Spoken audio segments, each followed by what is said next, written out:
개와 고양이, 그리고 인연을 공덕으로 바꾸는 부처님 가르침. 당신 곁에 온 그 아이는 우연이 아닙니다. 개든 고양이든 그 작은 숨결은 당신 삶의 한자리를 바꾸러 왔습니다. 어떤 날은 그 아이가 당신을 살려줍니다. 어떤 날은 그 아이가 당신의 성질을 드러내줍니다. 그리고 또 어떤 날은 당신이 그 아이를 살립니다. 인연은 언제나 서로를 비추는 거울입니다. 오늘은 반려동물과의 인연을 불교의 눈으로 바라보겠습니다. 사랑이 죄책감이 되지 않도록 하겠습니다. 책임이 부담으로만 남지 않도록 하겠습니다. 이별이 상처만 남기지 않도록 하겠습니다. 지금부터 인연을 공덕으로 바꾸는 길을 전하겠습니다. 이 말은 남을 꾸짖기 위한 말이 아닙니다. 당신의 마음을 편안하게 하기 위한 길입니다. 이제 한 걸음 더 들어가 보겠습니다. 첫 번째 이야기. 인연은 우연이 아니라 연기입니다. 불교에서 인연은 그저 잘 맞는 감정이 아닙니다. 인연은 원인과 조건이 만나 결과를 맺는 길입니다. 연기입니다. 연꽃도 씨앗만으로 피지 않습니다. 물과 흙과 햇빛과 바람과 시간이 함께 모여야 핍니다. 사람과 사람의 만남도 그렇습니다. 사람과 반려동물의 만남도 그렇습니다. 어떤 분은 이렇게 말합니다. 키울 생각이 없었는데 길에서 만나버렸다고 합니다. 어떤 분은 이렇게 말합니다. 보호소에 보러 갔다가 그 아이 눈을 보고 데려왔다고 합니다. 겉으로는 우연처럼 보입니다. 그러나 불교의 눈으로 보면 우연은 보이지 않는 원인이 겹친 결과입니다. 내가 걸어온 길이 있습니다. 내가 품어온 마음이 있습니다. 내가 내민 손도 있습니다. 내가 외면했던 순간도 있습니다. 그 모든 것이 모여 한 생명을 만나게 합니다. 여기서 중요한 가르침이 있습니다. 인연은 운명처럼 묶는 쇠사슬이 아닙니다. 인연은 내가 어떻게 대하느냐에 따라 공덕이 되기도 합니다. 또 다른 업의 씨앗이 되기도 합니다. 그러니 이렇게 물어야 합니다. 왜 우리 집에 왔는지를 묻기보다 이 인연을 어떻게 살릴지를 물어야 합니다. 이 질문 하나가 수행의 방향을 정합니다. 두 번째 이야기. 불살생의 마음이 인연의 첫걸음입니다. 불교의 5개 가운데 첫째는 불살생입니다. 불살생은 죽이지 말라는 말만이 아닙니다. 생명을 가볍게 여기지 말라는 마음입니다. 생명 앞에서 함부로 분노하지 말라는 약속입니다. 생명 앞에서 함부로 포기하지 말라는 서원입니다. 반려동물을 가족으로 맞이한다는 것은 그 생명의 시간을 함께 지키겠다는 서원입니다. 귀엽고 사랑스러울 때만이 아닙니다. 아플 때도 지켜야 합니다. 나이가 들어도 지켜야 합니다. 생활이 바뀌어도 지켜야 합니다. 끝까지 책임지겠다는 마음이어야 합니다. 그래서 분명히 말씀드립니다. 충동으로 데려오지 마십시오. 외로움 하나로 데려오지 마십시오. 내 감정의 구멍을 메우려고 데려오지 마십시오. 그 아이는 도구가 아닙니다. 그 아이는 생명입니다. 생명 앞에서는 조심스러워야 합니다. 그 조심스러움이 자비의 시작입니다. 이미 함께 살고 있다면 과거를 탓하지 마십시오. 지금부터 서원을 세우시면 됩니다. 내가 할 수 있는 만큼 끝까지 지키겠다고 서원하십시오. 완벽하겠다고 맹세하지 마십시오. 지키겠다고만 맹세하십시오. 완벽을 약속하면 죄책감이 커집니다. 지킴을 약속하면 힘이 생깁니다. 세 번째 이야기. 돌봄은 수행입니다. 업은 벌이 아닙니다. 업은 내가 반복해서 선택한 마음과 행동이 남긴 흔적입니다. 그리고 반려동물과 함께 사는 매일은 그 흔적을 가장 솔직하게 드러내는 자리입니다. 반려동물은 나를 평가하지 않습니다. 학벌도 돈도 직업도 묻지 않습니다. 오늘 내가 내민 손이 따뜻한지 봅니다. 오늘 내가 건넨 목소리가 부드러운지 봅니다. 오늘 내 집이 안전한지 봅니다. 그것만으로 나를 읽습니다. 그래서 반려동물과 함께 살면 내 마음의 결이 숨을 곳이 없습니다. 밥을 챙기는 것은 책임입니다. 청결을 지키는 것은 보호입니다. 산책을 나가는 것은 약속입니다. 그러나 그 모든 것의 바닥에는 하나가 있습니다. 자비입니다. 자비는 거창하지 않습니다. 이 아이가 지금 무엇을 필요로 하는지 묻는 마음입니다. 그리고 그 질문을 매일 반복하는 것입니다. 예를 들어보겠습니다. 고양이가 밤마다 울어서 잠을 못 잡니다. 개가 현관 벨소리에 과하게 짖습니다. 집안 곳곳을 망가뜨립니다. 그때 우리는 말하고 싶어집니다. 도대체 왜 이러냐고 말하고 싶어집니다. 말을 안 듣는다고 말하고 싶어집니다. 그러나 수행자는 복종을 먼저 요구하지 않습니다. 원인과 조건을 먼저 살핍니다. 불안한지 봅니다. 환경이 바뀌었는지 봅니다. 자극이 과한지 봅니다. 몸이 불편한지 봅니다. 내가 요즘 너무 바쁘고 예민한지 봅니다. 연기의 눈으로 보면 문제는 나쁜 성격이 아니라 조건의 결과입니다. 이렇게 보는 순간 마음이 덜 날카로워집니다. 마음이 덜 날카로워지면 손길도 덜 거칠어집니다. 이것이 수행입니다. 네 번째 이야기. 에어의 공덕은 말이 없는 존재에게도 전해집니다. 불교에는 사서법이 있습니다. 보시가 있습니다. 에어가 있습니다. 이행이 있습니다. 동사가 있습니다. 그중 에어는 사랑의 말입니다. 에어는 달콤한 말만 하라는 뜻이 아닙니다. 진실하되 상대를 살리는 방식으로 말하라는 뜻입니다. 어떤 분은 묻습니다. 개나 고양이는 말을 못 알아듣지 않느냐고 묻습니다. 뜻을 전부 이해하지 못할 수 있습니다. 그러나 말의 온도는 이해합니다. 목소리의 높낮이를 읽습니다. 표정을 읽습니다. 손의 속도를 읽습니다. 그 모든 것이 말이 되어 전달됩니다. 우리가 지친 날, 저리 가라는 말이 나올 때가 있습니다. 또 왜 그러냐는 말이 나올 때가 있습니다. 그 말은 아이를 꾸짖는 것처럼 보입니다. 그러나 사실은 내 피로가 튀어나온 것입니다. 그 피로를 아이가 대신 맡게 하면 인연은 공덕이 아니라 상처가 됩니다.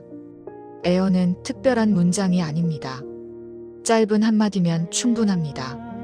괜찮습니다. 여기 있습니다. 고맙습니다. 이 말은 아이를 안정시킵니다. 동시에 말하는 나의 호흡도 바꿉니다. 호흡이 바뀌면 마음이 가라앉습니다.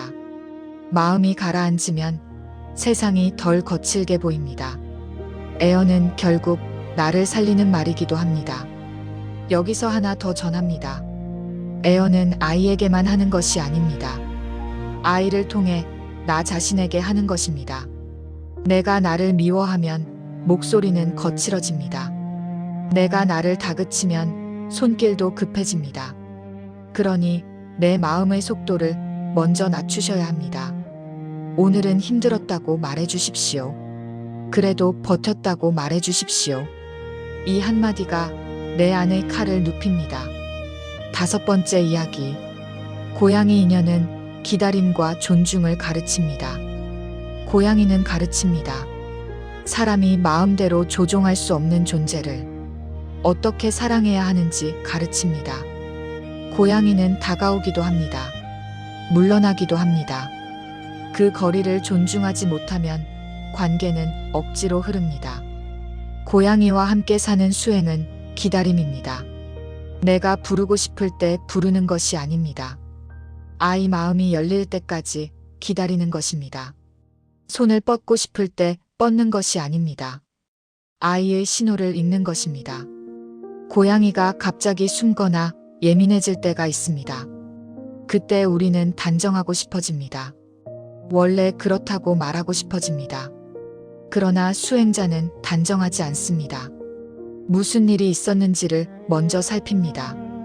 낯선 냄새가 들어왔는지 봅니다. 소리가 큰지 봅니다. 동선이 바뀌었는지 봅니다. 새로운 사람이 자주 오는지 봅니다. 화장실이 불편한지 봅니다. 이렇게 살피는 마음이 자비입니다. 그리고 고양이는 선택할 자유를 가르칩니다.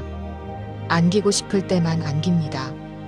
혼자 있고 싶을 때는 혼자 있게 해달라는 신호를 보냅니다. 그 신호를 존중하는 순간 우리 마음 안의 통제 욕구가 한 겹 벗겨집니다. 통제를 내려놓는 수행은 삶의 집착을 내려놓는 수행과 닮아 있습니다. 6번째 이야기. 개의 인연은 약속과 함께 걷기를 가르칩니다. 개는 가르칩니다. 사랑은 말이 아니라 약속이라는 것을 가르칩니다. 산책은 단순한 운동이 아닙니다. 함께 걷는 약속입니다. 개는 내 기분의 변화를 빠르게 감지합니다. 목소리가 거칠어지면 몸이 굳습니다. 그 굳음이 다시 아이를 불안하게 만듭니다. 그래서 개와 함께 사는 수행은 내 마음의 속도를 낮추는 일입니다. 문을 열고 나가기 전에 숨을 한 번 들이쉬십시오. 손의 힘을 푸십시오. 천천히 걸음을 맞추십시오. 그 작은 조절이 업을 덜 쌓게 합니다. 산책길에 개가 멈춰서 냄새를 맡을 때가 있습니다. 그때 우리는 조급해집니다. 그러나 그 순간을 수행으로 바꾸셔야 합니다. 천천히 가자고 말해 주십시오. 그 한마디가 아이에게도 평안이 됩니다. 나에게도 평안이 됩니다. 또 하나를 전합니다.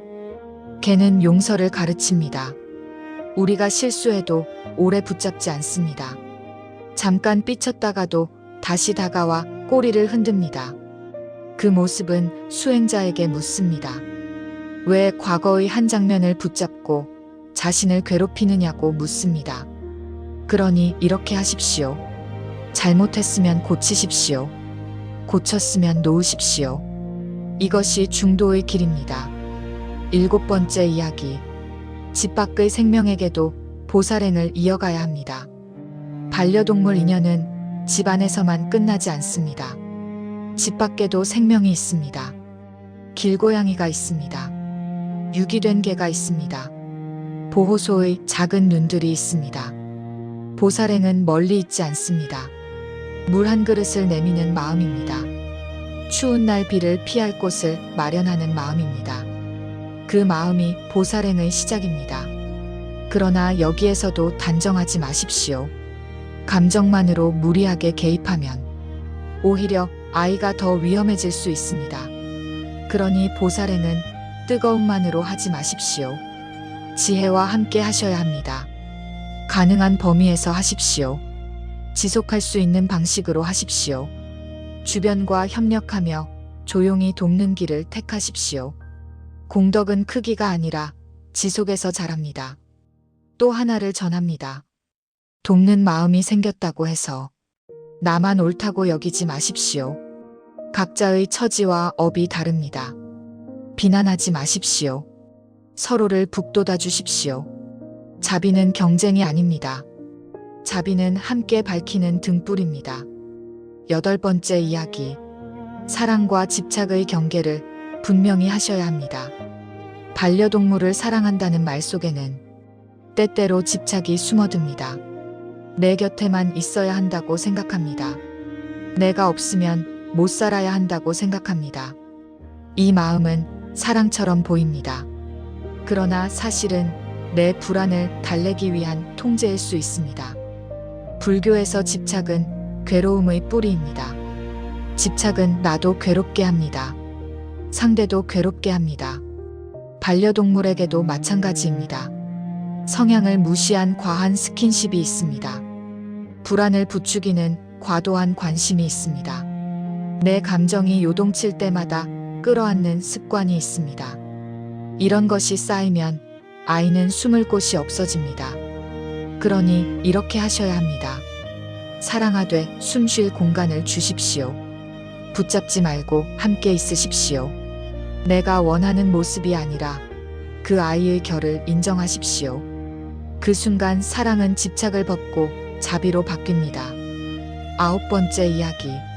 문제 행동 앞에서 탓하지 말고 연기로 보셔야 합니다. 반려동물이 문제 행동을 보일 때가 있습니다. 사람은 죄책감과 분노 사이를 오갑니다. 내가 잘못 키웠나 생각합니다. 왜 저러나 생각합니다. 이때 필요한 것은 자책도 비난도 아닙니다. 연기입니다. 문제 행동에는 원인과 조건이 있습니다. 최근 생활 리듬이 바뀌었는지 보십시오. 혼자 있는 시간이 늘었는지 보십시오. 자극이 많아졌는지 보십시오. 휴식이 부족한지 보십시오. 두려운 경험이 있었는지 보십시오. 이 조건을 하나씩 살피는 것이 사람에게도 아이에게도 가장 안전한 길입니다. 훈육의 목적은 이기는 것이 아닙니다. 함께 살기 위한 약속을 만드는 것입니다. 힘으로 누르면 잠깐 조용해질 수 있습니다. 그러나 마음은 멀어집니다. 그러니 천천히 하십시오. 확실하게 하십시오. 따뜻하게 원칙을 세우십시오. 원칙이 있는 자비가 가장 오래 갑니다. 그리고 필요하다면 도움을 받으십시오. 훈련사와 상의하십시오. 행동 전문가와 상의하십시오. 수의사와 상의하십시오. 이것은 사랑이 부족해서가 아닙니다. 책임이 깊어서 하는 일입니다. 혼자 버티다 지쳐서 인연을 거칠게 만들지 마십시오. 도움을 받아 인연을 지키는 것이 더 큰 공덕입니다. 수행은 절에만 있지 않습니다. 반려동물과 함께 사는 사람에게 수행은 하루에 여러 번 찾아옵니다. 밥그릇을 씻을 때 찾아옵니다. 화장실을 치울 때 찾아옵니다. 털을 빗길 때 찾아옵니다. 그 순간이 모두 마음 공부 자리입니다. 첫째, 밥을 줄 때 감사로 시작하십시오. 잠깐만 멈추십시오. 오늘도 살아있어줘서 고맙다고 마음속으로 말하십시오. 둘째, 청소를 할 때 원망을 내려놓으십시오. 왜 이렇게 지저분하냐는 말이 올라오면 그 말은 사실이 아니라 피로임을 알아차리십시오. 그리고 이렇게 바꿔 말하십시오. 내가 책임을 선택했다고 말하십시오. 셋째, 놀이를 할 때 지금 여기에 머무르십시오. 하루 5분만이라도 휴대폰을 내려놓으십시오. 그 아이의 눈을 보며 놀아주십시오. 그 5분이 인연의 밀도를 바꿉니다.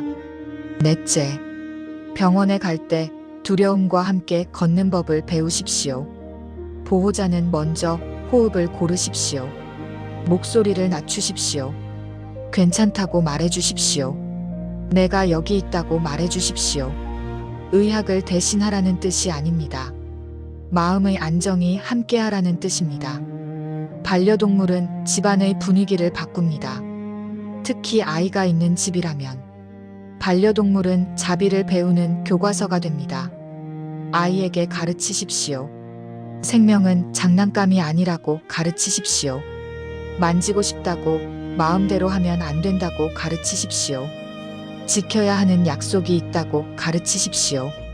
어른이 반려동물을 함부로 대하면 아이도 그대로 배웁니다. 아이 앞에서 거친 말이 나왔다면 수습하십시오. 아이 앞에서 거친 손길이 나왔다면 수습하십시오. 이렇게 말하십시오. 아까 내가 거칠었다고 말하십시오. 미안하다고 말하십시오. 다음에는 멈추고 천천히 하겠다고 말하십시오. 이 한마디가 아이에게 업을 남깁니다. 관계는 회복될 수 있다는 업을 남깁니다. 이 업은 평생을 지탱하는 힘이 됩니다. 떠남을 준비하는 지혜도 필요합니다. 이별은 피할 수 없습니다. 그러나 이별을 준비할 수는 있습니다. 첫째, 사진보다 기억의 한 문장을 남기십시오. 너는 우리 집에 와서 어떤 공덕을 남겼는지 적어보십시오. 내가 너에게서 무엇을 배웠는지 적어보십시오. 답을 한 문장으로 남기십시오. 둘째, 마지막에 하고 싶은 말을 미리 연습하십시오. 고맙다고 말하십시오. 사랑한다고 말하십시오. 함께 해줘서 고맙다고 말하십시오. 셋째, 떠난 뒤에는 공덕으로 회양하십시오. 보호소에 작은 후원을 하셔도 됩니다. 봉사를 하셔도 됩니다. 길 위의 생명에게 물 한 그릇을 놓으셔도 됩니다. 추모는 눈물만이 아닙니다. 추모는 자비의 방향을 이어가는 일입니다. 10번째 이야기. 슬픔을 업으로 만들지 마십시오. 반려동물 인연에서 가장 아픈 순간은 이별입니다. 슬픔은 자연스럽습니다. 울어도 됩니다. 그리워해도 됩니다. 문제는 슬픔 위에 죄책감을 더 얻는 것입니다. 내가 더 잘했어야 했는데 라는 말이 끝없이 반복되면 슬픔은 자책의 업이 됩니다. 그러니 미안함이 올라오면 감사로 방향을 돌리십시오. 함께 살아줘서 고맙다고 말하십시오. 내 삶에 와줘서 고맙다고 말하십시오. 무상은 냉정한 진리가 아닙니다. 무상은 지금 더 잘하라는 자비의 종소리입니다. 오늘 하루 조금 더 부드러운 목소리로 부르십시오. 조금 더 천천히 쓰다듬으십시오. 조금 더 오래 함께 앉아 있으십시오. 그 작은 시간이 언젠가 당신을 덜 무너뜨립니다. 인연을 공덕으로 만드는 3단계 실천입니다. 첫째, 말의 온도를 바꾸십시오. 오늘 단 한 번이라도 부드럽게 이름을 불러주십시오. 그리고 고맙습니다 한마디를 붙이십시오. 둘째, 약속을 지키십시오.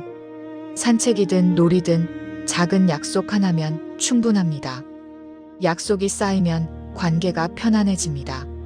셋째, 알아차림으로 돌아오십시오. 아이에게 화가 날 때 그 화가 정말 아이 때문인지 보십시오. 대개는 내 피로입니다. 내 불안입니다. 내 조급함입니다. 거친 말 대신 짧은 침묵을 선택하십시오. 침묵은 무관심이 아닙니다. 침묵은 업을 끊는 자비입니다. 11번째 이야기. 7일 인연 수행입니다. 첫째 날, 이름을 3번 부드럽게 불러주십시오. 둘째 날, 고마워라는 한마디를 붙이십시오. 셋째 날, 손의 속도를 늦추십시오. 넷째 날, 약속을 하나 정하고 지키십시오. 다섯째 날, 불평 대신 관찰을 선택하십시오. 여섯째 날, 수습의 2문장을 하십시오. 내가 거칠었습니다. 다음에는 천천히 하겠습니다. 일곱째 날, 조용히 발언하십시오. 모든 생명이 편안하기를 발언하십시오. 이 일주일을 반복해 보십시오. 아이만 달라지는 것이 아닙니다. 당신의 얼굴이 먼저 달라집니다. 당신의 목소리가 먼저 달라집니다. 그 변화가 삶을 바꿉니다. 마지막 이야기. 인연을 바로 세우는 질문들입니다. 묻습니다. 저는 반려동물에게만 집착하는 것 같습니다. 답합니다. 그 집착은 사랑이 아니라 두려움에서 왔을 수 있습니다. 두려움을 먼저 보셔야 합니다. 묻습니다. 저는 자주 미안합니다. 답합니다. 미안함을 감사로 바꾸어 회양하십시오. 미안합니다. 다음에 고맙습니다를 붙이십시오. 묻습니다. 잘해주고 싶은데 시간이 없습니다. 답합니다. 매일 1분이면 됩니다. 눈을 맞추고 이름을 부르고 조용히 옆에 앉아 있으십시오. 묻습니다. 입양을 고민하는데 자격이 있을까요? 답합니다. 자격은 완벽함이 아닙니다. 지킬 마음이 있는지 보십시오. 충동은 자격이 아닙니다. 묻습니다. 유기된 동물을 보면 마음이 너무 아파서 잠이 안 옵니다. 답합니다. 아픔만 붙잡지 마십시오. 자비는 등불이어야 합니다. 할 수 있는 만큼만 하십시오. 지속할 수 있는 만큼만 하십시오. 묻습니다. 이별한 뒤 다시는 키우고 싶지 않습니다. 답합니다. 그 마음도 존중하셔도 됩니다. 다만 그 인연을 후회로만 두지 마십시오. 사랑한 시간은 사라지지 않습니다. 한 생명이 마음을 살린 이야기입니다. 어떤 분이 있었습니다. 처음에는 동물을 무서워했습니다. 그러나 어느 겨울 집 앞에서 떨고 있는 작은 고양이를 보았습니다. 그분은 망설였습니다. 내가 책임질 수 있을까 생각했습니다. 그 망설임이 수행의 문입니다. 그분은 따뜻한 물을 놓았습니다. 밥을 놓았습니다. 그리고 다음 날도 그 다음 날도 조용히 놓았습니다. 고양이는 조금씩 가까워졌습니다. 몇 주 뒤 어느 날 고양이는 그분의 발 옆에 앉았습니다. 그때 그분 마음에서 한 생각이 내려갔습니다. 세상은 위험하다는 생각이 내려갔습니다. 나는 혼자라는 생각이 내려갔습니다. 한 생명을 믿게 되자 세상도 덜 차갑게 느껴졌습니다. 그분은 이렇게 말했습니다. 내가 너를 살린 것이 아니라고 말했습니다. 너 때문에 내가 살았다고 말했습니다. 이것이 인연입니다. 인연은 서로를 살립니다. 마지막 당부. 배운 자비를 사람에게도 옮기셔야 합니다. 반려동물 앞에서는 부드럽게 말하면서 사람 앞에서는 날카롭게 말하면 수행은 반쪽입니다. 반려동물이 가르친 자비를 사람에게도 옮기십시오. 집에서 연습한 에어를 배우자에게 한 번 쓰십시오. 아이에게 한 번 쓰십시오. 동료에게 한 번 쓰십시오. 말의 온도가 바뀌면 관계의 온도가 바뀝니다. 관계의 온도가 바뀌면 삶의 길이 바뀝니다. 화가 올라올 때는 말보다 먼저 호흡입니다. 숨을 한 번 들이쉬십시오. 입술을 다물어 보십시오. 마음속으로 짧게 물으십시오. 지금 내 말은 사랑인지 묻으십시오. 지금 내 말은 피로인지 묻으십시오. 피로라면 쉬십시오. 쉬면 말이 달라집니다. 말이 달라지면 인연이 달라집니다. 반려동물과의 인연은 사랑의 결을 다시 배우게 하는 길입니다. 기다림을 배웁니다. 존중을 배웁니다. 약속을 배웁니다. 이별 앞에서 감사로 회양하는 법을 배웁니다. 힘을 과시하지 마십시오. 사랑을 조용히 증명하십시오. 그 아이가 편안하면 당신 마음도 편안해집니다.